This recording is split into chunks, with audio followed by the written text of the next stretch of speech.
Ladies and gentlemen, welcome into Podcast Room 303. Introducing one co-host with more nuggets than Chick-fil-A, Nick Morahan. Executive producer until we find someone better, Eric Washington. Nobody really knows what he does around here, Nevada Putnam.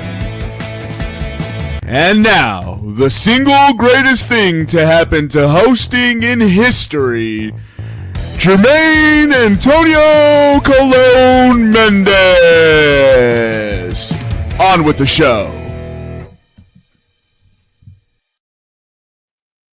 Ladies and gentlemen, welcome into Podcast Room 303, episode 294. I'm your host, Jermaine Colon Mendez. This is my co-host. As always, we have with us the producers, the EPE, and Nutty Putty.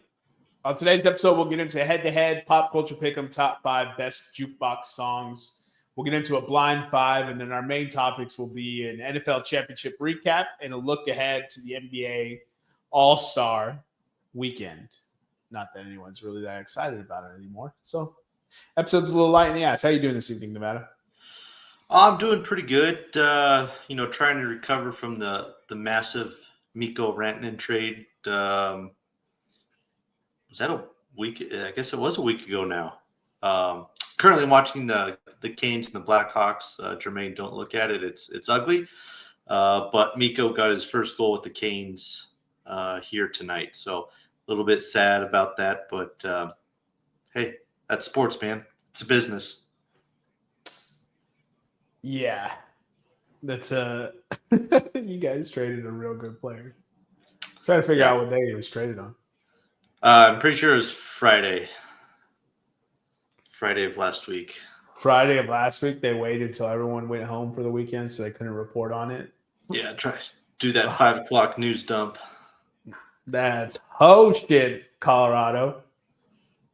Well, Colorado ain't winning shit this year. How you doing this evening, Eric? Doing good, man. Doing good. Our homie just signed a $6 million deal with Red Bull.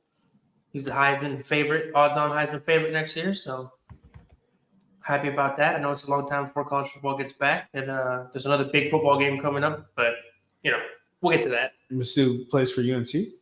Huh? This dude plays for UNC. Oh, dude, deliver me from evil, Jesus. Just kidding. Imagine locking yourself in the box and blaming everyone else. Whatever. Hard-hitting analysis. Phenomenal. Let's go ahead and get into head-to-head, Eric. Can you guys see that? Nope. There it is. All right, cool. So last week was week 3. I must say, podcast is doing a little bit better. Nevada, stepping up a little bit, brother. Jermaine went 2-1. He is 5-4 on the season, up 7.32 units. He's officially passed the highest units he had all last year. Nick is 2-1 last week. He's 4-5 on the season, up 3.44 units.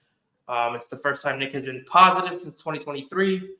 Nevada went 0-3. Unfortunately, took some hard L's. 3-6 on the season, but he's only down 0.33 units. You can cover that back up. And then I went 3-0, putting me at 6-3, up 11.23 units on the season. It's a lot better when you single bets. Yeah, of course. This is what cracks me up. Everyone's like, Jermaine, your head-to-head record's trash. I'm like, if that's your shit talking point, then you clearly don't watch. You clearly don't understand what head-to-head's been doing. And you're not following. You're just looking at numbers.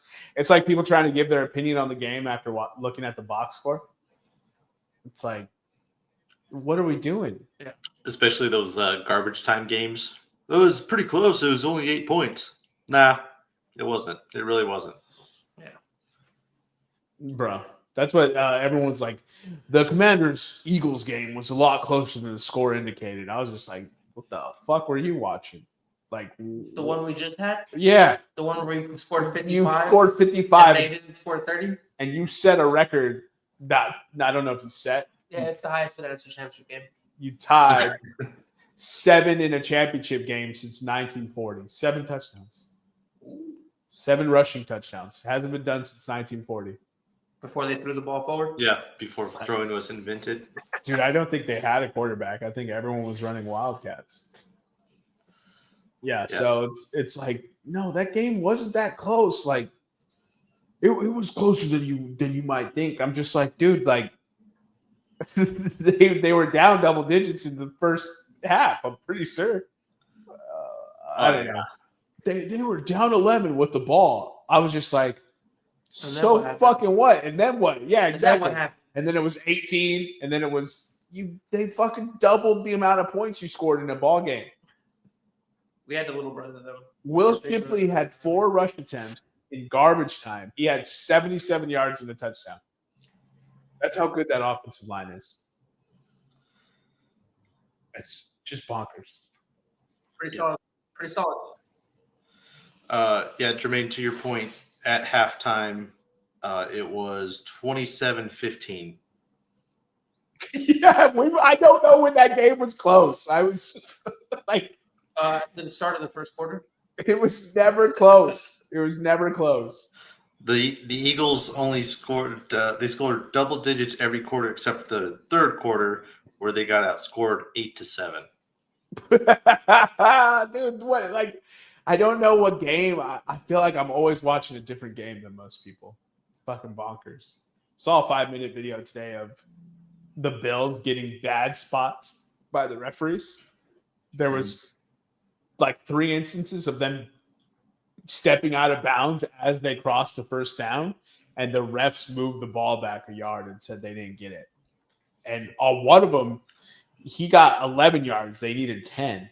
And the refs got together and then moved it to the 9-yard mark. I was just like, if you're going to take a yard away, that's still a first down. You guys took 2 yards away from where this man was spotted. James Cook was like looking around like how is this a spot? What are we doing? Yeah, that Bills game had a few interesting spots. I'm just blown away. Blown away. All right, let's get into pop culture pick 'em here. Top 5 jukebox songs. The order is Nevada, Eric, and myself. Yeah, I was going through a handful of lists to get some juices flowing, and I just found myself gravitating to like some good old classic rock and roll tunes. So my first one's going to be old time rock and roll. What are you, 50? I guess I don't know. Maybe it's just because Jukebox has that old school feel, but yeah. You don't want to. Bob Seger. Bob Seger, I knew it. Wait, the comedian? Yeah. The one from Full House.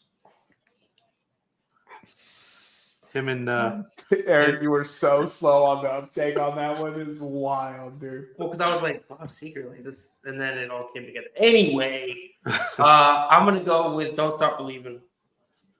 Obviously, solid. Yeah, it should have been 101. That's why I'm shocked we got old time rock and roll, dude. Yeah, to be honest, Journey didn't even cross my mind. It's not old rock enough. Journey, bro. I mean, don't get me wrong. I agree with Journey, but yeah, I just completely spaced it. It's because you're not a small town girl, and you're not living in a lonely world. Jeez. Love it. The dog's barking in the background. All right, my turn. I'll go with "What's My Age Again" by Blink-182. And I Write Sins, Not Tragedies by Panic at the Disco.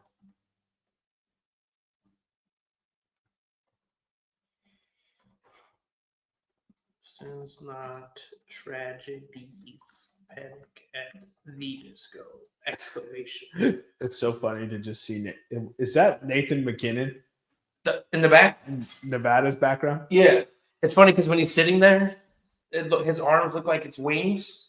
Like angel wings, and then the angel wings are just holding up what's it called? The president's? The Stanley Cup? Stanley Cup. Dude, I don't know why I spaced out on it. Wait, what happened to the screen? I went to solo layout to try to get the There it is, dude. Nevada, hold it up high, dude. Angel wing. Hold it up to Stanley, dude.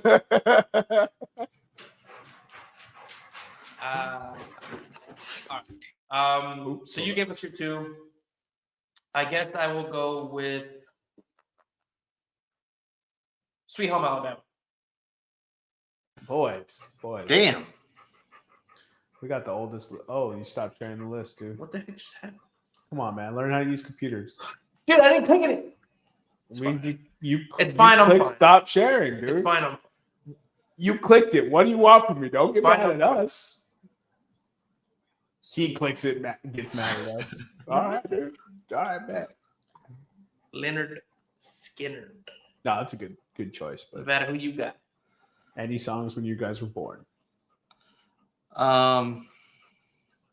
Man, I keep going back to all these old songs. I don't know why, but I do. Sweet Home Alabama was going to be my next pick, but I will switch it up to Bad Moon Rising. How about that? Get some CCR in here. Man, that went over Fortunate Son. Yeah, Fortunate Son, a little bit too much radio play. Bad Moon Rising is underrated.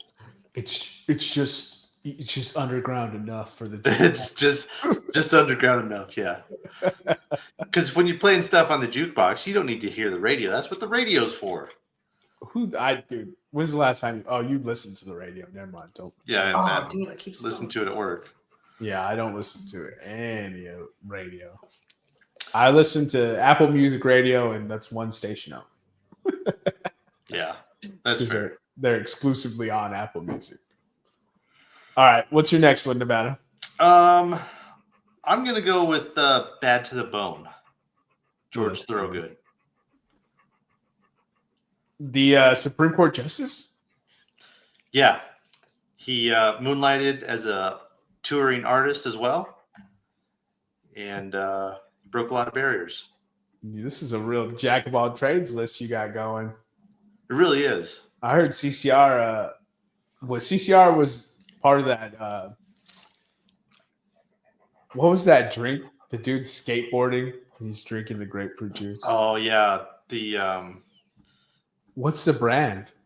Ocean Breeze. Ocean Spray. Ocean. I kept seeing Ocean Breeze. I'm like, that's not the guy that was listening to Fleetwood. Yeah. Oh, it's Fleetwood Mac. Fleetwood Mac. See, that's what I was going to ask. I was like, it wasn't CCR. Ooh, man.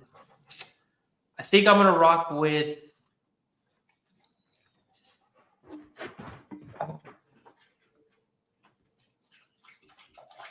Jump Around. By Chris, is Chris Cross do that or who? No, House of Pain. House of Pain.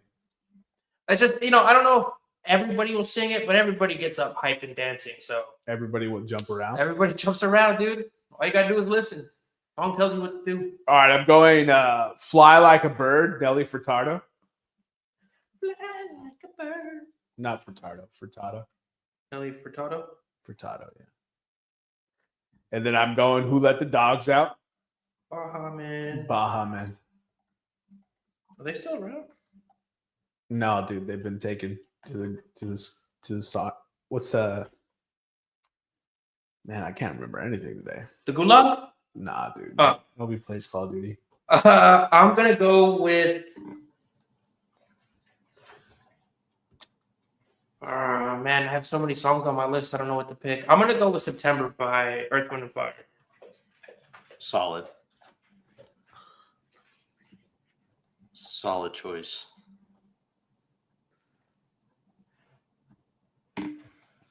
All right, next one. This band, you could pick just about any song, but I think for a jukebox, I'm going to go "Killer Queen" by Queen. Do you remember? That's a good pick. Ooh, that gave me another option though, and now I can't decide if I want to stick with that. I'll put that honorable mention. Jermaine kind of spurred something with Nelly Furtado, and I can't get it out of my head now. But God, I think I'm gonna regret this, but screw it. "Unwritten" by Natasha Bedingfield. yeah. It's just one of those songs you don't want to admit that you know all the words to and you sing it, but when it Hey. comes on, you're like, all right. Come out. Pocket full of sunshine and unwritten. I don't care what race, gender, whatever you are. Heat. Both those songs are heat. For my last pick, man, I really don't want to pick this dude, but I'm surprised he hasn't made it. And I think just much like Queen, any song he did, you could probably put here. But I'm gonna go with Billie Jean by Mike. Solid choice. And I mean, honestly, you can pick any Michael Jackson song. People lose their fucking minds. Did you guys just Google from old songs lists? Is that what's going on here? I'm taking "Hot and Hurt" by Nelly. Like in her. No. I'm just kidding. I'll spell it right. I don't know. I guess I just like I said earlier, Jukebox just has a old school feel. So it feels like older songs should be played on Jukebox. I've never been at a bar, minus recently where Kendrick with the "Not Like Us" song came out. But I've never been at a bar where a new song came on and everybody got up. But like Journey comes on, Closing Time comes on, fucking Ship Me Up to Boston, whatever that song's called. All the like songs like that come on, the whole bar is pretty much singing. And that's what I was thinking of. That's because they're all old in there. And everybody knows the song. Bro, I'm telling you, if I gave you a Touch Tunes app, these are the songs you guys are going to put on that you want to hear at the bar? Yeah. At some point, yeah. Absolutely. That's crazy. I'm trying to listen to shit I grew up on, not what my parents grew up on. But this is what we grew up on. No, this is not what we grew up on. You never once spun your little iPod shuffle to freaking Jump Around House of Pain. I listen to Jump Around to this day. Come on, dog. And please. I listen to all his Whitey Ford albums, or not Whitey Ford albums, but the Whitey Ford Sings the Blues album. I listen to all his shit. Please. Nobody believes the lies, dude. You ain't heard Jump Around in at least a year. False. I can guarantee you I've heard it within the last week. No chance. Wow. There's 0% chance. At night when I lay in bed, I like to listen to No, you don't. Imagine my life is completely no, different. you don't. Yes, I do. You don't even listen to hip hop anymore. You're absolutely right. You don't fucking listen to that shit. No, you literally said you don't listen to it anymore. Yeah. And now he listened to it within the week. This is crazy talk. Let's get into Live 5 Nevada. Actually, any honorable mentions? So many. Any Rosa song? I had agrees. Yeah, when I thought of Queen, I thought Fat Bottom Girls. I think that's probably a better sing-along song than Killer Queen, but or so many. Is this the real? What's that one? Rhythm and Dancing? No, it's a Queen song. You said like two words. Is this so real? And then I can't do Queen, bro. All right, this is how we do it. Yeah, Montel Jordan is Queen, dude. Like their main one, like the one that has like the orchestration in it. Bohemian Rhapsody. Thank you, Bohemian Rhapsody. Yeah. That would have been the song that I probably would have picked. I don't know how to space. How did you not go with Galilea Figaro to get that song? Like if we're playing charades or something, like I guess I could. Don't you hit me with "this is"? Yeah, Eric, describe Bohemian Rhapsody in 2 words. This is. It's Nailed Bohemian Rhapsody. What the fuck else do you want from me? Fucking nailed it, dude. Whatever. Dude. So I'll take more songs from my generation. I'll go "Stripper" by T-Pain. Ooh, I might have gone buy you a drink. That's a good one. I'll go "Mrs. Officer" by Lil Wayne. Only if I'm in a cop bar. I'll go "Kryptonite" by Three Doors Down. Oh yeah, that's a good one. Any Creed or Three Doors Down song. I'm just shocked that you didn't pick any songs that you guys grew up on. But last one I'll take is "Can't Take My Eyes Off of You." I didn't put it on my list because everything. Yeah, Frankie Valli in the Four Seasons. I love that song. I mean, your lists are very good, by the way. I would do "Lady in Red." I don't even know who sings that. It's like some old white dude. Amore? Is that it? No, Oh, that's a different song. oh. When the moon hits your eye like a big pizza pie. Freak a Leak by Petey Pablo. Amore. There we That'll go. definitely get the club going. Something in our generation. Yeah, Dude. yeah. And then R.I.P. shout out, DJ Unk. Probably put a little 2-step on. I'd used to know me by Incubus. I'd probably play. Ra-ta-ta-ta-ta by whoever, Baby Metal and whoever, because that song's fucking amazing, and I still listen to it at least once a day. We gotta play some Calvin Harris, but go ahead, man. Yeah, I was gonna say I can't really pick. Oh, jeez, easy, Roscoe. Can't pick songs that I grew up on because ain't nobody gonna want to listen to them. That ain't like jukebox bar songs where you're like, yeah, throw that on. Ain't nobody gonna want to hear it. You'd be surprised, dog. I love going into touch tunes when I'm at a bar, and me and my buddies will spend $20 each just picking songs. And people in there are like, yeah, comedian that said he put the same song on repeat until. Oh, you talking about JB? JB Nah, JB is a menace with touch tunes. No, JB found the longest song possible on touch tunes and played that song 20 times in a row. Oof. I also suggested Who Let the Dogs Out, and JB played that song 20 times in a row. Jeez. Well, it sounds kind of like Jason's just his daily routine. No, dude, the same song in a row 20 times. Yeah, that's pretty crazy. JB's a menace, dude. After the second time, you're like, oh, okay. Third time, you're like, all right, this might be a mistake. After you start hitting four times in a row, you're like, all right, this was on purpose. Somebody's declaring war on everybody in this on the bar. Right now. Yeah. Jermaine, I got two for you. I was falling out my chair because it was us. We declared war on this bar, and I was like, I'm losing. Go ahead. Yeah. All right. Music for our generation. Oops, I Did It Again. There you go. This is what I'm talking about. And any Backstreet Boys song. I know most people will probably pick NSYNC over Backstreet Boys, but fuck that. Backstreet Boys is better. Nah, dude. Backstreet Boys is better. NSYNC has probably my favorite song out of all of them, which is Pop. We didn't start the fire? Which is Pop. When Justin Timberlake beatboxes at the end.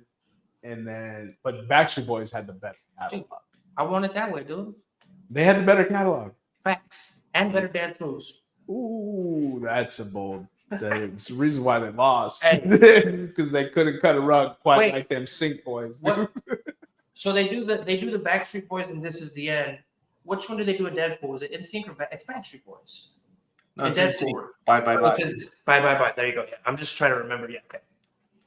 Yeah. And NSYNC honestly could be on this list too. We all know NSYNC songs, dude. Bro, yeah, there's so many songs we grew up on that we could pick. I'm not saying your lists were bad, but it feels like you guys Googled it. It's like ChatGPT gave you the list. It inspired my list. I'll tell you that much. It was one of those things where you start looking at the songs and stuff. You're like, oh yeah, that one. Oh yeah, and that one, and that one. No, dude. Here's the thing: they are good. I got another one. I'm sorry, I'm stuck on this. Living La Vida Loca. Ricky Martin. Oh, guy. Let's go. Around the World. Daft Punk, yeah, of course. Everybody. What's it? Aqua. Barbie Girl. Yeah. Too Sexy for My Shirt, right? Said Fred. Man, who sings this song? Butterfly. I never remember it. Sugarland. No, Buck Cherry. No. Sugar. Buck Cherry. No. No, Sugar. Crazy Town. Yes. That's a good song. I love that song. Yeah. That's another one. I put that one on there, dude. Yep. Some Papa Roach, dude. Yeah. Oh, Limp Bizkit. My Way. Honestly, I think everybody in our group could easily sing any Linkin Park song that comes on. I love Linkin Park, so yeah, for sure. We were in Vegas right after Chester had passed, and we were down on Fremont, and they have like the screens on the ceilings, and they were playing One Step Closer, and everybody's just looking up. Fucking Chester's wailing away, and they were playing the music video. Man, that was a cool moment, dude. Everybody toasted to Chester. It was cool. And grown men cried. Grown men did cry. In the middle of Fremont Street. I went to Jay-Z's 444 tour, and he did Linkin Park tribute. He closed the show by coming back out in Phoenix to play. One of the crossovers. Yeah, the Collision Course. It was Encore, Hmm. obviously. And what is it? In the End? Is that the duo? Is that the two they mixed? I don't remember. Have you guys heard the new stuff with the female lead singer? Oh, it was numb. I have, yeah. The album's fire. I think I've only heard. I don't think I've heard any of the new stuff. It was just her doing the the oldies, the classic ones. I mean, you can definitely tell they're trying to replace them as much as they can, but that's a feat that won't be matched. Well, as long as Shinoda's there, it still feels kind of, similar. Yeah, I agree. I thought it was a good album. I still need to listen. Yeah, I'll have to actually listen to it. Spend some time and listen to it. Heavy as the Crown fucking slaps. But nah, that album's good. It looks like I downloaded the whole thing. I'm trying to remember. Is it Two-Faced? Trying to remember which one was my favorite song off that one. Off the new album? Off the new album, yeah. It's always changing. All right, Nevada, you got Blind Five for us? Yes, sir. 1 through 7. Hey. 7. Oh, all right. Tell us how long this has been in the chamber.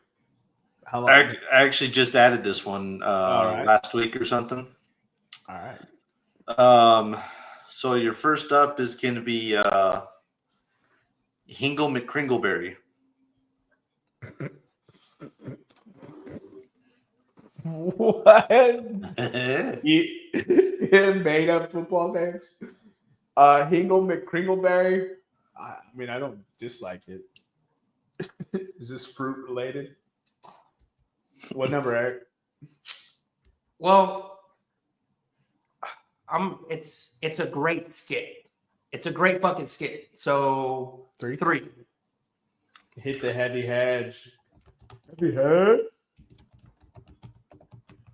Hingle McCringleberry. All right. Second up is going to be Andre and Megan. Andre. That's 5 for me. Well, who's that? I What's think that you one just from? get those because Andre. Are you talking about the Andre Eric show? With Yeah, 5. I don't know this one. Andre, what'd you call it? I'm an idiot, dude. Andre Mick. Oops. Oh man, How do you spell it? it's Andre Megan, Megan. It's a Key and Peele skit. Oh, Megan and Andre. Yeah, Oh, I never watched Key and Peele. Okay, that's why I'm a little 4 because it's not better than the one before it. Which is we just pigeonholed ourselves, dude. Andre and Megan. All right. Next up is going to be Substitute Teacher. That was number 1. Dude, but he might be the Obama one with the handshake, and that is number 1. No, the substitute teacher is way funnier. It is, especially because he still to this day pronounces names wrong for people. Yeah, people ask him to still do that. We'll put the substitute teacher up. Like the Obama one's funny as fuck for sure. Because it's so true. It dude. is accurate. All right, but yeah, we'll put the substitute teacher up. You heard Blake Griffin when he talked. They asked Blake Griffin about it. What do you call it? Code switching? Code switching. Yeah, that's the term. This is where you act black with your black friends and white with your white friends. Only our mixed buddies know about that. All right. Next up is going to be East and West Bowl. Oh, that one's good. Fuck. I guess that would be 2. I don't know. Fuck. Yeah, we'll do 2. 2 for East West Bowl. The Obama one is funny, but I would be all right with the number 5. Well, maybe Well, he's not going to give it to us now. not after that Megan one. Uh, I've never seen that Megan one. And then number 5, Obama related. It's Obama's anger translator Luther. Yeah, we put that one at 4. I've never seen that one. Yeah, I think I've seen that one once or twice. I never watched Key and Peele. I heard it's funny though. Yeah, it's okay. They got Nevada some- did just name off some of the best skits. Like, Yeah, I Yeah. would like to watch a playlist of just like the greatest hits. Seems like the way to they go. should do that for Chappelle Show too. They should do that for The Office. Fuck me. You know, they actually did offer that on Netflix for a while. I don't know if they took it off and they don't, but there was like the core episodes to watch. The ones that everyone loves. Yeah. Shit, I would have watched the fuck out of Yeah. that. Because the funny scenes in The Office are hysterical. It's some of the funniest. Do you remember the nonsense one where I've they're ever playing seen. basketball in the warehouse? No, I haven't seen that one. Oh yeah. Man, that was so good. Michael picks Staley just because he's black and he's the worst player on the court. But because you know how it's so awkward when they're asking him why he picked him, it's like, you know what I mean? He's trying to get out. Dude, it's so It's like I think he was the first overall pick, if I'm not mistaken.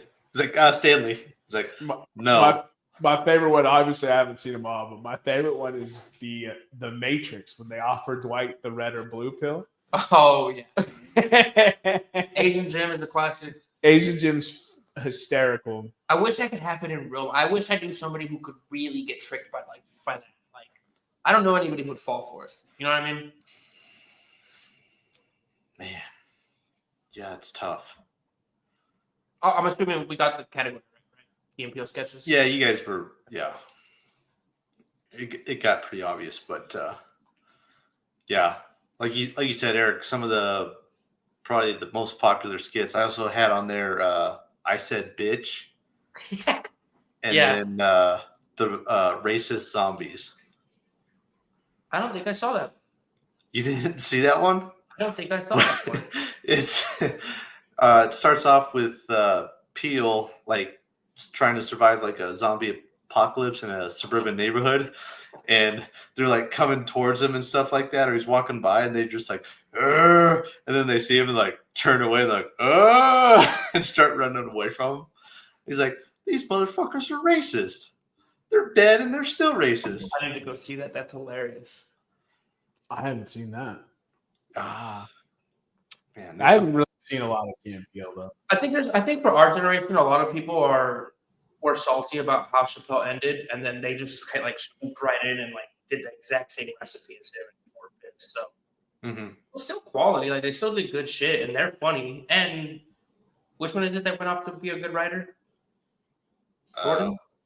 Yeah, Peele's the director. Yeah. Yeah, he went off and made a whole bunch of good movies. So like, They didn't do this series until a decade after Dave Chappelle. Why were people salty? it was a decade, 2012 to 2015. and Chappelle was what, 05? Yeah, Chappelle was like 04? 2000. 04, 05? I mean, I was young. I remember that. No, 03 to 06. I remember watching the first episode with my brother. It was the black KKK members. I was just like, I didn't really know what was going on, but I could see everybody in the room. Like, I was like, this is awesome. Yeah, they waited a ton of time. That's so crazy. I just didn't watch it because I was busy in the Navy. Like, Yeah. Really all it was. Yeah, And cable television started dying around that time. I think It it's. started coming out. I think Key and Peele is kind of like The Office, where it's some episodes are like, yeah, nothing really funny. And then you get some episodes and it's just Dying. hilarious. Yeah, I can see that. Because I've seen a few and I'm just like, okay. Like, we're moving to the next skit. Chappelle had bad skits. He absolutely did. So, I mean, Nobody in our generation says it out loud, though. yeah, I get that. But yeah, he definitely had bad skits. All right, what are we moving into? NBA All-Star. Well, actually, hold on. What are your takeaways from the championship games? Nevada, you can go first. I have two. They're both from the AFC. One might be a little outlandish. The other one's very outlandish, but I'm going to stick with it. The least outlandish one. Steve Spagnuolo is the best defensive coordinator ever. He's won the most Super Bowls of any coordinator. and he knows how to play his defense and his guys in the right spots at the right time to win games. You see it time in and time out. After this past championship game, the Kansas City Chiefs have won 17 straight one-score or one-possession games. My outlandish take is that Josh Allen is never going to win a Super Bowl. This was his best performance career-wise. Obviously MVP worthy. Had the team, had the mojo, and still can't get past the ghost of last year that is Patrick Mahomes. In a conference that's got Joe Burrow, Patrick Mahomes, Lamar Jackson, I don't see how he does it. Home field advantage. Well, again, when you got Mahomes scoring 14, 15 wins every year, I don't know how you get home field advantage. I agree. That's probably his way to do it. I just don't know how they're going to be able to. Yeah, they're not going to win this many games every year. Trade for CD Lamb. That's how they win. So something outlandish like that. I mean, not specifically CD, but an outlandish trade like that to put them over the top is, I think, the only way that they can win. And digital refs, maybe. Yeah, we thought the same thing with Tom Brady and Peyton. It's just like right, and that I think everybody would probably agree that Mahomes and Josh is the new Brady and Peyton. I mean, when they play, it's electric football. Right, but especially when it comes to the playoffs, I think has Josh won one against Mahomes? I don't think he's won one. Not in the playoffs. In the playoffs, he's winless. In the regular season, he's only lost once. Mahomes, I don't think he's beat him in the regular season. Yeah, they beat him this year because Mahomes was all pissed off because the Bills were celebrating. Pretty sure Josh has the better record against Mahomes in the regular season. No, I said Mahomes hasn't beat Josh Allen in the regular season. Period. Whatsoever. Oh, okay. That's crazy. Win when it matters, not when it doesn't matter. So maybe. Oh, okay. It says 4-1 regular season and then 4-0 in the playoffs. Mahomes. He's 8-1 against Josh Allen all time. No, they're both 4-1. Or sorry, Mahomes is 5-4, and Josh Allen is 4 and 5. Gotcha. So yeah, they played 9 times. Each of them has lost 4 or more games. They're both basically 500, except when you break it down into regular season and postseason. Mm-hmm. Yeah. I don't know. Mahomes has just had the better defense. The Bills have not created a defense to stop the Chiefs yet. Mm-hmm. Which goes back to my first point. Spags is the best DC that there's ever been. He gave him 29 Can you points. really say that, though? When the guy won 2 with the Giants and then went on to win 6 Super Bowls as a DC. He won 2 as a DC, and then he had some of the best defenses in NFL history as a head coach. It's a little disrespectful to him to call Steve the best DC of all time. Well, think about the defenses that he's had in the postseason.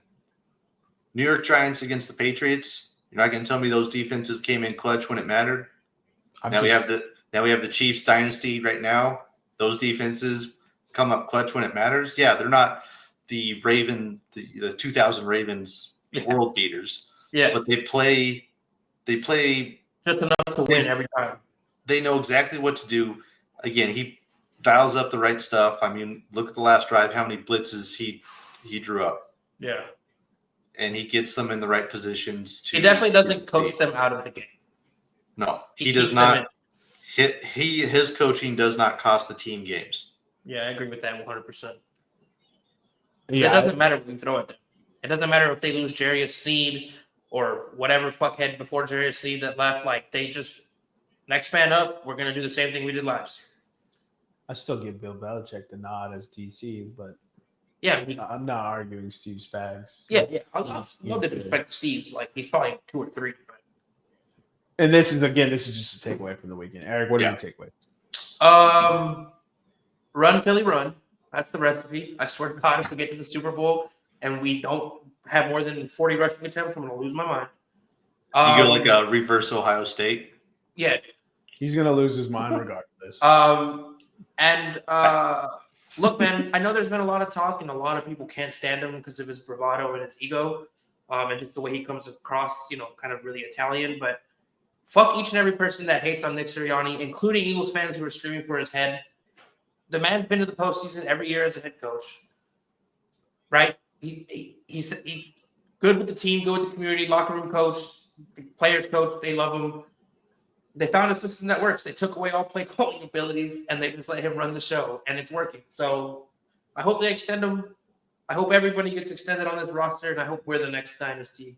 But a lot of respect to Nick Sirianni because, dude, he's been on the hot seat for 2 straight years after the Super Bowl. Makes no sense, but he's back there again. What's your house gonna be like when the Eagles lose? They fire Sirianni, promote Kellen Moore to head coach, and now Jermaine doesn't have a head coach for the Saints. Nah, we're gonna hire Nick Sirianni, bro. What the fuck? Yeah, we'll take that motherfucker, dude. Yo, you guys can have Kellen Moore. The homie has been 11 wins or more the last 3 seasons, and he won 9 his first year, right? And yeah, he won 9 his first year, but nobody talks about that. I mean, they made the playoffs. Nobody cares about that year. All right. Nobody cares. I'm saying hasn't missed the playoffs yet, and somehow he's on the hot seat. Make it make sense. He's got a career 706 win percentage. This is why I make fun of your fans so much, Eric. This is why I mess around with the Eagles so much. The Eagles have the worst fans in football. Like, it's not even close. This is why I talk the shit I do. Like, I'm from now on, I'm just making fun of the Eagles because they can have 14 wins and the sky is fucking falling, dude. They just had one of the most impressive championship games ever, and the sky is still falling. Like, these fans are delusional and annoying. And so I make fun of them. And I thought his name was Kevin for like ever. I still in my you can't have him as a head coach. In my brain. No, dude, we'll hire Kevin Sirianni, dude. We'll have Nick O'Connell. We'll give him those glasses with the mustache. Yeah. Yep. And we'll just call him Kevin Sirianni, dude. Oh, that'd be amazing. I used to love those glasses as a kid. Dude, for some reason they hired O'Connell and Sirianni got hired at the same time. And I don't know O'Connell's first name. I know him as O'Connell. Kevin. And it is Kevin. I know. Yeah. I know their names, but in my head, I don't know their names. And it doesn't make sense because I'm always like, who's the Vikings coach? O'Connell, Kevin. Some bum the other one coach his team to win a fucking playoff game. Is he? Shay, I love you, but fuck you. He lost to Daniel Jones, dude. Daniel Jones is now his 3rd string quarterback, and he lost to him. Well, real quick, since he came up, Kevin O'Connell is the coach of the year, right? Like, that's fair to say. Ooh. Or do you think it should go elsewhere? I mean, he fucking took Sam Darnold, turned him into whatever the fuck version of Sam Darnold we got this year, won 14 games, and is lost to a Super Bowl winning coach and quarterback. Like, nobody can really blame him. Everyone blames Josh Allen. Who's blaming Josh Allen? Yes. You just said Josh Allen's not Sam Darnold. You just said he never win again. Like, he has no shot. Like, he's losing to him. It's not blaming him. We just gave Kevin O'Connell the excuse for losing to Matt Stafford. But Josh Allen loses to Patrick fucking Mahomes, and he's never, ever winning. He's the drizzling shits. I never said he was the drizzling shits. I'm just saying his bugaboo is Mahomes. Winning? Subtext. Oh, okay. Reading between the lines in the dark. Subtext, yeah. Dude. Welcome to my life, Nevada. Yeah, your life is the opposite. You don't ever say what you mean, and then you get mad at me for not agreeing. Let's get into this NBA. Well, hold on. So the matchup is Chiefs-Eagles. Mm-hmm. How excited are you, Nevada? Not. My whole thing was especially when it got down to, we'll say the divisional was anybody but the Chiefs. And here we are, and the Chiefs are going to win the fucking Super Bowl again. Whoa. No, they're not. Relax, motherfucker. We have a chance, dude. We have Saquon, the real MVP. I don't disagree. I'm just saying I'm sick and tired of seeing this rodeo over and over again. Yeah. And I'm not getting my hopes up. The last couple of years, now everybody has finally seen they get a lot of fucking calls that they probably shouldn't get. Bengals fans have been saying this for how long? I know. What do they call Afghanistan? The graveyard of empires? Right? Oh, yeah. Because Kansas City's the graveyard of dynasties, dude. Potential dynasties. Yeah. Afghanistan has just never lost, dude. Undefeated at all time. They all walk around wearing LeVar Ball shirts. Sponsored by ISIS. Oh my God. Dude, this I'm gonna wait to hold my final pick until we do the next week's pod. Yeah. This Super Bowl has all the hallmarks of the Broncos-Panthers Super Bowl, where there was not a fucking chance in hell the Broncos could win that Super Bowl. They were written off by every single person. Carolina has the number one defense. Carolina has the number one offense. They had the most valuable player. Peyton Manning can't throw the football 10 yards. They have no shot. That's how everyone seems to be treating this Chiefs-Eagles Super Bowl.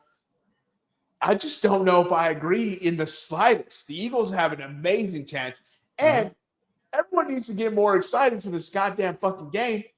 The one that they just had 2 years ago is the greatest Super Bowl I've ever seen. Like, that was a fucking amazing fucking game. We were one defensive holding away from either going to overtime or...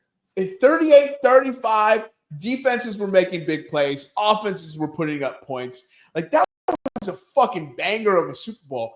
And for some reason, it's like now that Mahomes has won 2 in a row and it's the Eagles again, it's like it's not exciting. I'm like, dude, this is going to be they added Saquon fucking Barkley to the Super Bowl from 2 years ago. Like, this is going to be fire, dude. Like, what are we talking about? I think this ball game is going to be fucking awesome. I feel absolutely excited, but but it's just like everyone's just like, oh, this isn't the matchup we wanted. Like, that's the narrative I keep hearing, and I'm just what's like, the matchup they wanted? Detroit? They couldn't even beat fucking Washington. I was just like, dude, these are the two best teams in football all year.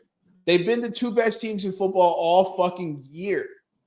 And aside from Jalen Hurts getting hurt in that Commanders game, they have the same record going into this. Fucking NFC South, dude. Fucking kryptonite. Yeah, dude. They barely beat the Saints by 3. Fucking look, Saquon dropped that pass against Atlanta, and he came out the next 14 weeks and was like, ain't having it again. Dude, that Atlanta. He's like, don't throw it to me. Just give it to me, and I'll run 70, 60, 65, whatever you want.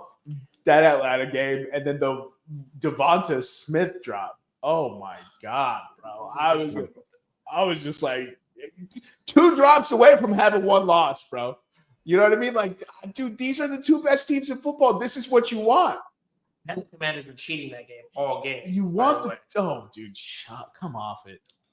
Come on. They knocked out our quarterback. Louisville was getting handed. Your quarterback should have fucking slid. No, I'm just saying. The NFL should intervene in situations like this. Your quarterback should have slid, dog. So, Jermaine, do you think it's based on what you're saying? Chiefs were the best in the AFC, and then Eagles were best in the NFC for the whole season? Oh, yeah, for sure. Okay. Absolutely. We're 2 drop passes away from the Eagles having 1 loss. And, like, these weren't just like super difficult throws and catches. These were like 2 star players just had lapses in thought. Or I don't know what the fuck they thought. It's just like they make those catches. We're talking the Detroit Lions don't get the bot. You know what I mean? Like we just saw them put 55 up and 7 rushing touchdowns. And like they've had like 300 yards rushing every game for the Eagles. And the Chiefs defense is fucking phenomenal. It's phenomenal. So is ours. The Eagles defense is phenomenal. Like these were the two best teams. Like they were. Like they really were. Like in the AFC, the Bills had holes. The Ravens had holes. The Chargers were a year early. Like none of us thought, shit, the Broncos were 2 years early. And the Houston Texans, they got jobbed out by the refs, dude. So as did Buffalo. Yeah. We know about the ref situation. We've already talked about that. But Houston Texans, they look game as fuck. They could have been in the championship game. That would have been crazy. Man, that would have been a bet. That would have been a hell of a bet, dude. But I think the game's going to be great. Look, everyone bitches about dynasties, but they tune in when dynasties are dominating. It's just people love to root against dynasties. There is 30 other teams now rooting for the Eagles. That is not a sentence you would ever thought you would have heard because the Eagles fans suck. Thank you for that. But there's 30 other teams just singularly pointed against Kansas City because we don't want them to win. Right. And there's Cowboys fans rooting for Eagles this Super Bowl, That is so true. All in the chat boards. People are like, I'm a Cowboy fan, but I'm rooting for Philly. Negative ass out of here. Don't want your support. This is what I'm saying, dog. This is what I'm saying. Like dynasties make sports better. That is what I will flag plant of all sports takes. Dynasties make sports better. Cowboys fans are rooting for the Eagles in that 4D chess game, so that way they can say, "Yeah, we're gonna bring down the champs next year because it's our year next year." Yeah, sure it is. With Brian fucking Schottenheimer as your coach. Dude, the Eagles win the Super Bowl with the OC that they fired from Mike McCarthy's staff. Well, that's a dude. And then the storylines, Jalen Hurts versus Mahomes too. You know what I mean? Saquon versus everybody.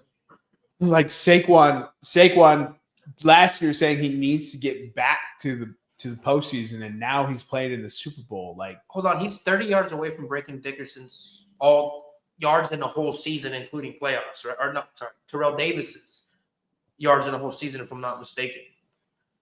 were you? So he'll probably get that like on the third or fourth by rush. asking that. I have no clue. No, yeah, he's 30-something yards away from breaking Terrell Davis's postseason yards? No. From week 1 to the end of the season, including postseason, it's like 24 something, and he's like 30 yards behind him. So rushing yards. Rushing yards, yes. That was difficult. Dude, so difficult, dude. I was like, what's happening? I thought it was still Dickerson that had that. No, that's regular season. For a whole season, including like regular season and playoffs put together, Terrell Davis has 1. Saquon just passed him for 2. Terrell Davis has 3. And then I think Dickerson is 4. Oh, okay. Because the 2 years that they won the Super Bowl, apparently Davis went fucking bananas both those years. What do you mean apparently? He's in the Hall of Fame off 3 good years. Hey, man, fuck it, dude. He's in. That's great. No, I'm not knocking it. Terrell Davis should be in the Hall of Fame. It's the singular most crazy Hall of Fame appointment ever. Yeah. He had 3 gangster years, chucked up the deuces, winning open to McDonald's, and they put him in the Hall of Fame, dude. 3 years, 2 Super Bowls. All right, you're in the Hall of Fame, dude. Go ahead. I love his, I guess, discovery story in the preseason in '95. I think it was. Did you guys ever hear the story about how Terrell Davis got discovered? 6th round pick out of Georgia. They're playing first preseason game in Japan. And I think he was 6th on the depth chart. And so he goes in there first game. He's like, I'm 6th on the depth chart. I don't even know why I have this uniform on. So I dressed for no reason. the entire game up until I want to say it was like after halftime. I think he was like maybe going the second half kickoff or something like that. He's just eating hot dogs and Skittles and all that sort of stuff. They said, TD, you're going in on special teams next kick. And he's like, I'm what? And they're like, yep, it's all you, dog. He's like, I don't even know where my helmet's at. He grabs some dude's helmet, kick off, and then he just blows that dude up. Rest is history. That's so fucking crazy. Just crushing glizzies in Japan on a preseason game. Next play, he's like, blows some guy up on a kickoff. You imagine my man had to run in to use the restroom. Oh, yeah. Missed this chance. We never get Terrell Davis. That's crazy. Bro, I choose to live in that universe. That's wild. It's the greatest 3-year stretch in sports history, dude. That man earned a gold jacket based off that. Let's go against this NBA All-Star draft. So today they announced the reserves for the Eastern and Western conferences. We'll start with the starters for both conferences, and then we're going to have a mock draft showdown between Nevada, Eric, and myself. So the starters for the Eastern Conference are Giannis Antetokounmpo, Jalen Brunson, Jason Tatum, Donovan Mitchell, and Karl Anthony Towns. 2 Knicks. When's the last time we could say that? 98. Western Conference, we have Stephen Curry, Kevin Durant, Shai Gilgeous-Alexander, LeBron James, and Nikola Jokic. Coaching the West, we have Mark Daigneault out of the Oklahoma City variety and Kenny Atkinson out of the Cleveland variety. Reserves for the East, we have Jaylen Brown, Darius Garland, Evan Mobley, Tyler Hero, Pascal Siakam, Cade Cunningham, and Damian Bartholomew Lillard. And for the West, we have Anthony Edwards, James Harden, Alperen Sengun, Victor Wembanyama, Anthony Davis, Jaren Jackson Jr., and Jalen Williams. All right. Thoughts on the All-Stars for this year?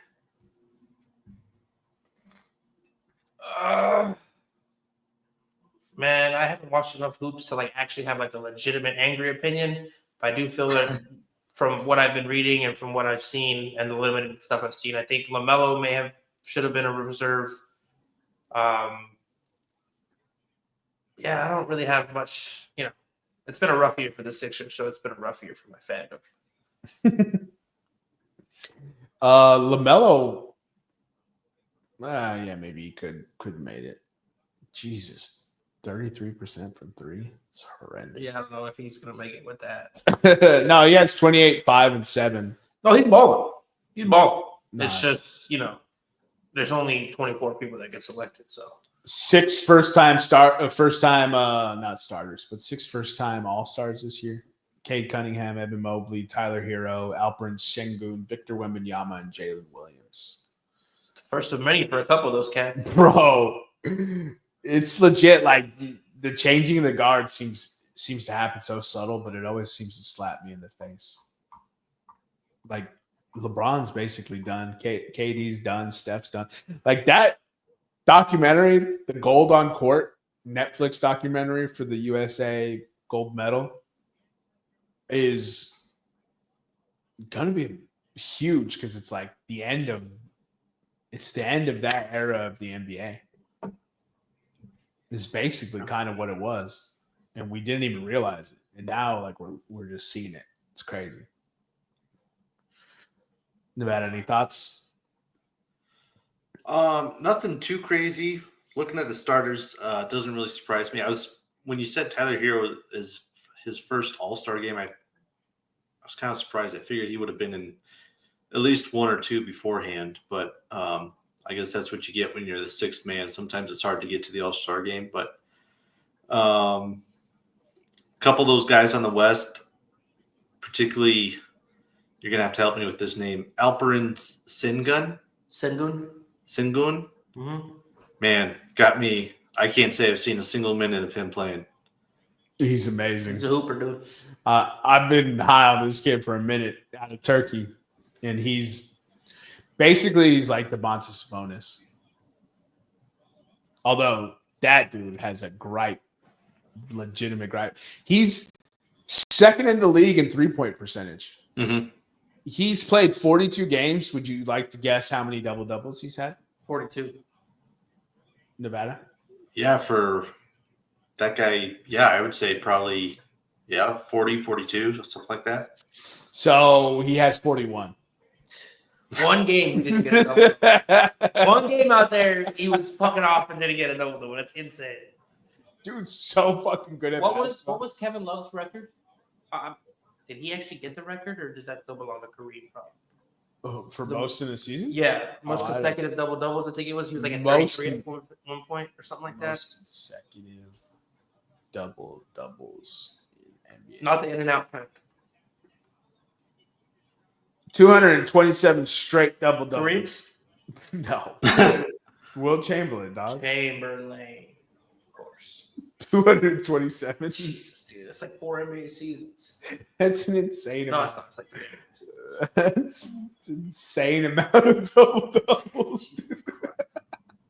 They need to like do stats like post a certain time where Wilt can't count. So Wilt has the top 4 for double streaks in NBA history. He has 81, 80, 80, and 79. And that's 61, 62, 63, 64, 65, 66, and 66, 67.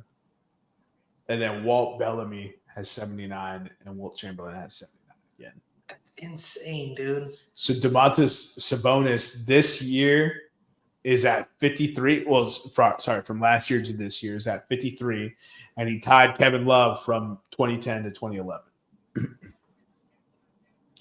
So there's. Go ahead, Nevada. I was gonna say I see it. His Sabonis's record is 61. 61 in a season. Maybe not in a season, but his streak, the longest streak he's had, which is a post-merger record, is 61 straight games with a double-double. Oh, okay. This article might be a little out of date. That streak ended looks like April of last year. And he broke Kevin Love's record, right? When he did break that. Yeah, because I remember when he was in Minnesota, he was doing something crazy. He was doing crazy business. Kevin Love was at where would it go? It was like 52 or something in there. Oh yeah, this is from last year. Yeah, 7 of 11 games. Then he got traded and They have a nice little chart here. won a championship. So it's Wilt, Walt Bellamy, Elgin Baylor, Elvin Hayes, Kareem Abdul-Jabbar, Moses Malone, and then you have Kevin Love and Domantas Sabonis from the new age. So the only guys to play post 1993 are Love and Domantas Sabonis. Everybody else was dominating back in the day. It's crazy. So he's at 61 right now, Nevada. That's what you said. Not now. That's what his record is. Oh, that's what his record is. It ended last April. Damn, 61 is crazy. Would you like to know who has the most double doubles of all time? Sure. Everybody taking a guess first? It should be once you hear the name, it'll be very obvious. Hold on. Tim Duncan? Yep, big fundamental. Yeah. 841. I was trying to go through my head, big man, and I was like, a lot of these guys slacked it. It had to be Timmy. Guaranteed he was coming in giving you 10 and 10 at least. Yep. Yeah, but that's not good enough. He has to get you 12. All right. Let's get into this. yeah, I took that out of context, though. That's what he likes to tell people. All right, so we're doing an inverse order of pop culture pick 'em earlier. So it'll be myself, Eric, Nevada. 101, I'm going Jokic. I mean, I don't got to explain, do I? Well, now here's a question. We're doing a team for the All-Star game, correct? Yes. Yeah, you're just drafting 8 players. Okay. Right. Hold on. To give people context, sorry, I think we kind of skipped the part about the new All-Star format. So the new All-Star format, for people that aren't aware, it's going to be 4 teams of 8. They're going to play 3 games. One of the teams is going to be the Rising All-Stars, which is there's a Rising Stars. Rising Stars, which is there's an actual competition to find out who that's going to be as well, right? So on Friday, the up-and-coming rookie and sophomore NBA players get drafted into teams similar to this NBA-style format, and then they play a bracket-style tournament. It's like 1st to 50 in each of those games, and then the championship's like 1st to 25 or whatever. And then the winner of that Rising All-Stars will be the 4th team on the All-Star night. So winning that gives you shine on All-Star night. Okay. So then we'll have one All-Star team play them. Then the 2 other All-Star teams play each other. Winners go on to the championship, and it is a score first up to 40 is how they're scoring this. And that's really all the information that I've come across. Anything else you know on this? No. I don't know how much money anybody's getting. I think it's $100,000 for winning or something like that.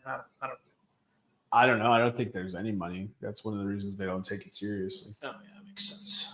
But yeah, just to give you guys it is not going to be East versus West playing for 48 minutes. It's going to be 4 teams playing against each other up to 40 elimination style, like you're at Rucker Park. With that being said, Jermaine went Nikola Jokic with the 101. I'm conflicted because I didn't think he was going to take Nikola Jokic.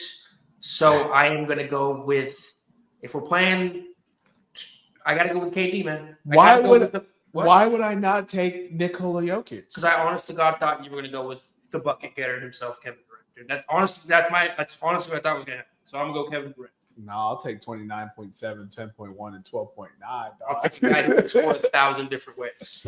Yeah, Nikola Jokic. No, not 1,000. You got a meter post game with KD. Maybe.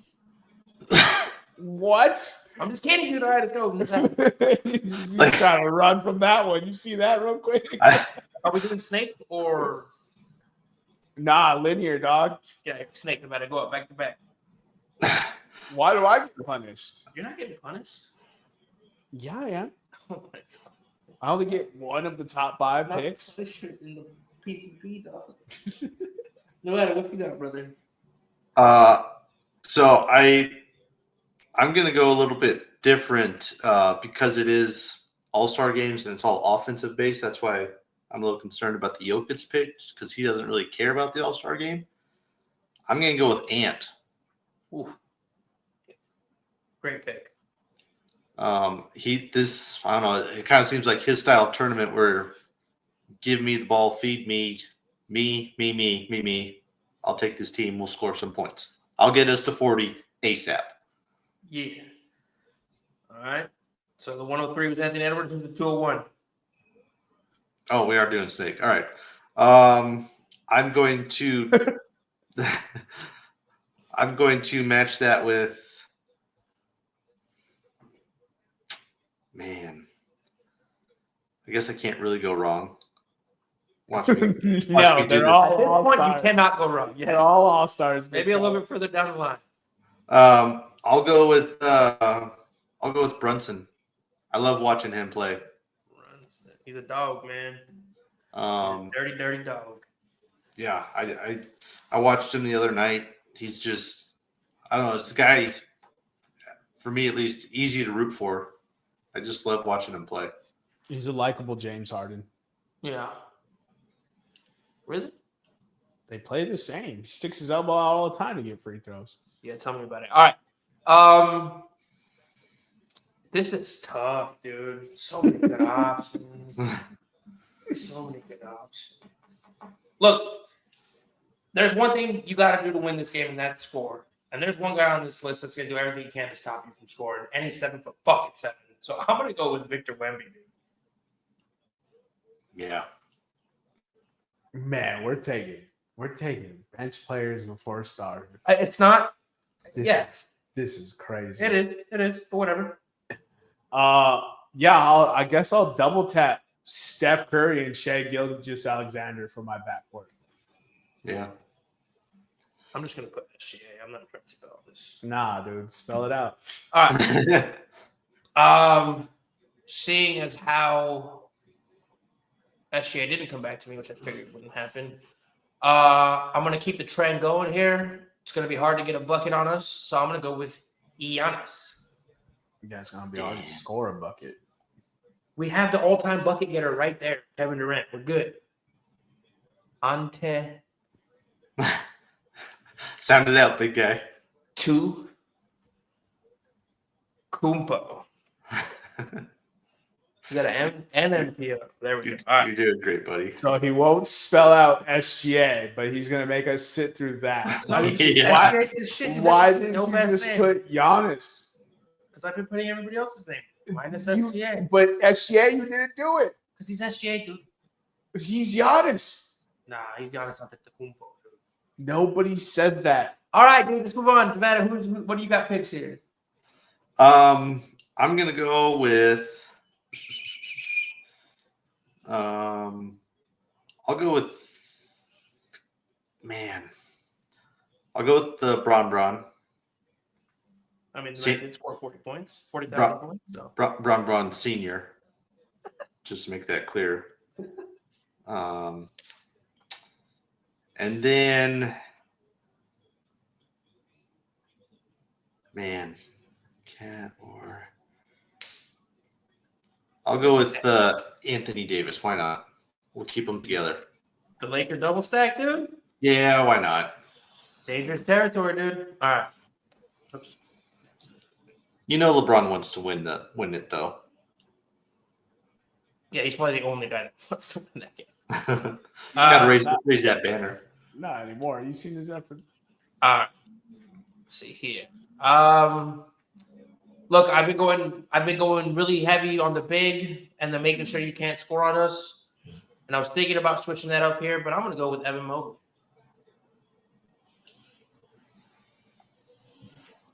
I didn't think he'd be this high up on your board. Yeah. Don't start. Honestly, I just want you guys to score on me. I'm just gonna put them all in the middle and be like, try to score. I'll take Donovan Mitchell and Karl Anthony Towns. Donovan Mitchell and Carl. Fifth pick, get 14 rebounds. We'll take that.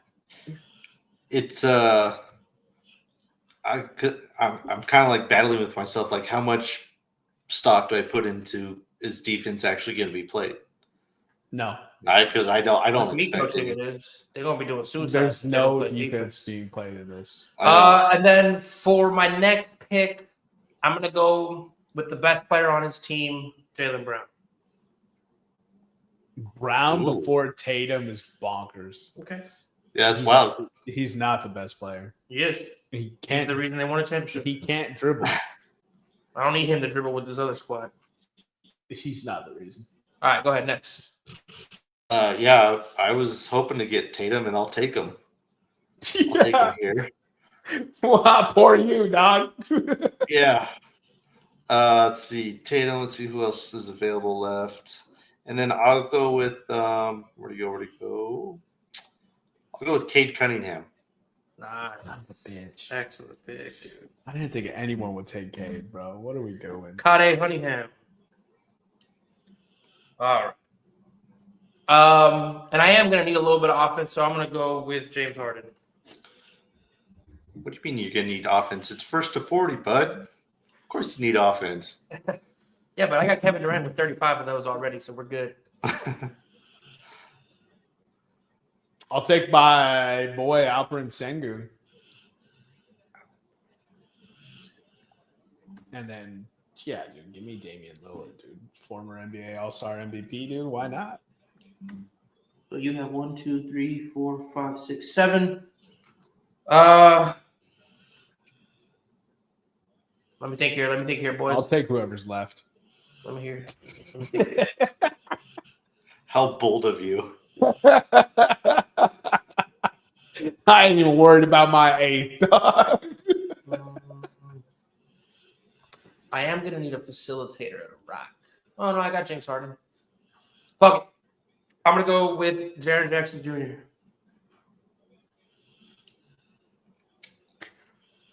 All right. I'm gonna go with Jalen Williams. And let's see, what else does that leave? I always have to check which one's the spelling is. So we still got Hero, So Hero. Garland, and Siakam. Yep.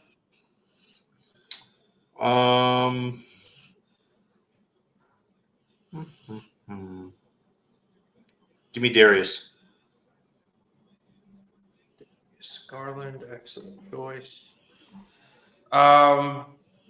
So honestly, I can't stand either of these players. They've both done damage to my Sixers in the playoffs, but I'm gonna rock with Pascal. Shit, I'll take Tyler with the career year hero. Let's go, bro. Come on down, baby. Tyler Harrow. Career highs across the board. It's my 8th spot. Sheesh. All right, so a little bit of a rundown here.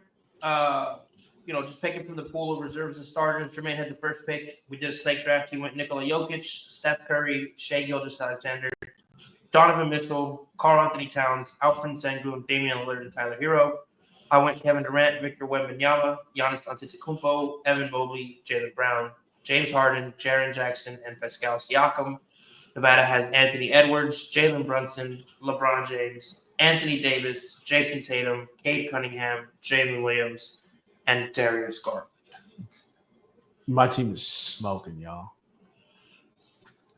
Bro, these 3 teams play 100 games. Each one of them wins 33 times. No chance. Yes, dude. You're saying Kevin Durant and Victor can't beat the other 2 teams? No, You're absolutely not. Jokic, Curry, and SGA, and Donovan Mitchell. He does it every year. Every year he plays defense, and everyone says he's not good at defense. It's crazy. He's crazy. Steph Curry, SGA, Donovan Mitchell is my backcourt, and I'm starting Karl Anthony Towns and Jokic.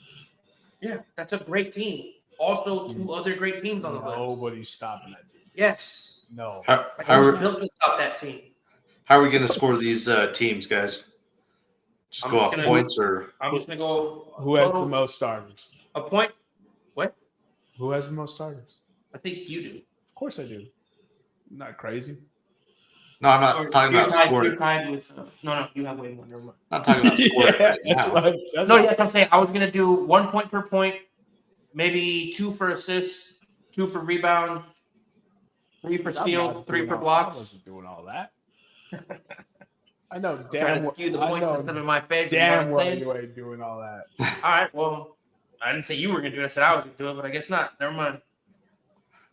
Sure. Nah, you're too late.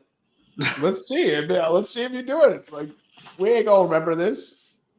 I think these are both solid teams. Chat or not chat. I'm acting like we're live. Listener, give us some feedback. Let us know how you would have drafted. I'm curious. I'm wrecking.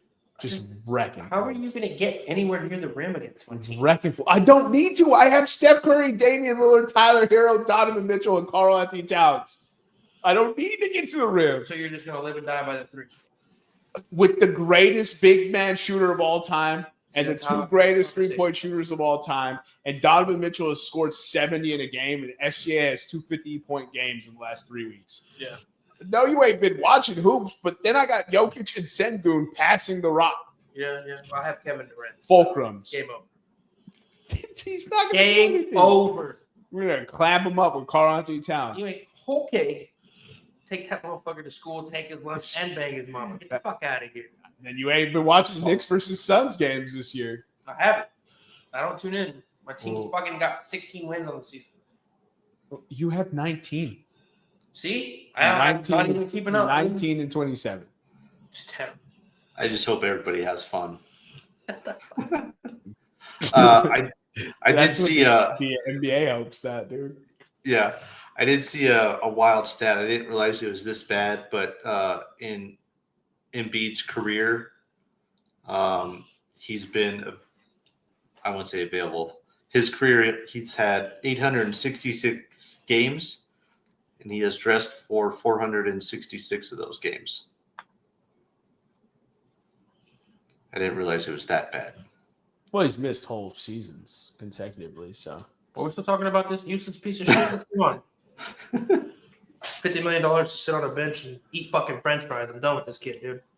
Terrell Davis did it first. No, see, he ate French fries. Yeah, fucking won 2 Super Bowls. It's not the same thing. He did it in reverse. He was right. He was riding pine at first. Terrell Davis did it first, dude. Don't at me, dog. You guys got anything else other than how good my team is? Of course. Nothing else today. Eric, there isn't a single draft we've had on this podcast where I have thought I've lost. I know. Like, I'm not. I can care less. Why do you think I'm going to change now? The whole point of this is to have, banter. be entertaining. Like, I don't actually give a shit. You're like, But it's fun. what do you mean? You and your team. None of these other teams could win. I'm gonna fly to Houston. I'm gonna whoop Alprin's ass. No, I'm just kidding. But just add up everyone's points, rebounds, and assists, and then that'll be the final score. We'll see which team did better. Okay, we can do that. That'll be Just easy make enough. it easier because Eric was like, "This one is 17 Yeah. points. He was This going. one is 6.25." Listen, I was stacking Well- out to my favorite blocks, rebounds, worth more. You know what I mean? You get what I'm saying here? Yeah, I was gonna That's say what I'm trying to skew it. you're gonna play banker rules of Monopoly and be like, we can skew this onto my side a little bit. Yeah. Yeah. If you're not cheating, you're not trying. And if you get caught, it's not trying hard enough. Blocks are worth 10 points. If your name starts with a V, it's worth 100 points. I mean, if we're doing rebounds, I got 3 guys, 12 and up. Dude. Alfred, Cat, and Nicola. That's what I'm saying. Like, my team is embarrassingly good. Like, no disrespect to the other ones, but there's a team that has James Harden and Pascal Siakam. Look, dude, this is what's going to happen. I'm going to put Jalen Brown at point guard, and we're just going to dominate. Jalen Brown. He's handling the rock. He's in charge of dribbling and passing. That's why they have Drew and Derek White out the I know. court at the same time. He's not there for that. Oh boy, this was a lot of fun. Well, I'm looking forward to the 4 Nations next week. Well, it's not next week, but that's when we'll talk about it. Yeah, couple more Drafting weeks. hockey players too, because I got to do some research. No, dude, the teams are already set. All right. So it's the 4 countries. No, I know, but I thought maybe they were doing a pool, you know? Or Hence, something cool. Like 4 maybe nations. we could do that. A pool of our own 4 players or from all 4 nations. I mean, we could do the same thing, I I guess. just don't know. I wouldn't know. I know like How about 4 this? Americans and that's it. I'll take USA. Of course. Or fine, I'll take Canada. No. So I can't have None of them. I can't have none of them. You get Norway. He wants to have a game, but he doesn't want to let me have a team. I get Russia, Sweden, and Canada. Yes. I'm still gonna have the team that has the most points. Oh boy. You got anything else for them, Nevada? No, I don't. All right. Follow us on Instagram, Twitter, and YouTube at Podcast Room303. Follow our sister pod, Revenge of the Pod, on all things social, wherever you get your podcasts. For myself, Jermaine Colo-Mendez, for my co-host, for the executive producers, the EP, and Nutty Putty. We'll see you next time when you come on down and step into the room.